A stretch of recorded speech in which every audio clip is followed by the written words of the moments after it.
Ħafna min-negozji tal-Mosta qegħdin jilmentaw minn nuqqas ta' bejħ. Iżda l-Gvern qed jibqa' jwebbes rasu u jgħid li kollox miexi sew.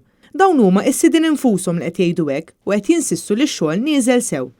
Meta kien qed idur ma' diversi toroq fil-Mosta, il-kap tal-Partit Nazzjonalista Adrian Delija tkellem dwar l-arroganza tal-Gvern fejn xogħlijiet li suppost ilhom li saru bdew isiru issa mingħajr konsultazzjoni mal-Kunsill Lokali tal-Mosta u qed isiru ħażin. Lokalità fejn illum stess rajna l-arroganza ta' dan il-Gvern.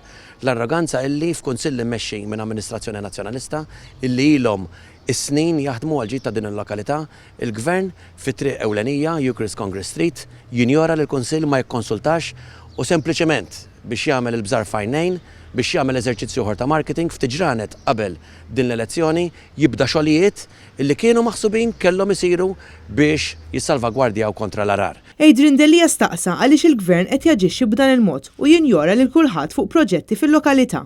Ix-xogħol qed isir ħażin. Mhux biss ma saritx il-konsultazzjoni, mhux biss ma tkellmux mal-Kunsill, imma pratikament il-karvet li qed isir huwa 25% ta' dak illi kien hemm u li suppost jitjieb u jsir.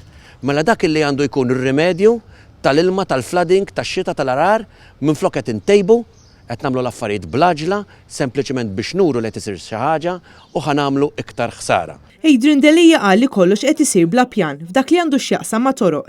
Insista li anke hemm permessi li nżammu u spiċċaw biex ħarġu biss 4 ġimgħat ilu. F'dawk li huma permessi hemm 400,000 illi nżammew il-permessi tagħhom u ħarġu biss ftit ġimgħat ilu. Ħalli l-Kunsill ma jkunx jista' jagħmel xogħlu. Jiena t-talba tiegħi hija ġewwa l-Mosta hemm bżonn li jkun hemm amministrazzjoni nazzjonalista fil-Kunsill.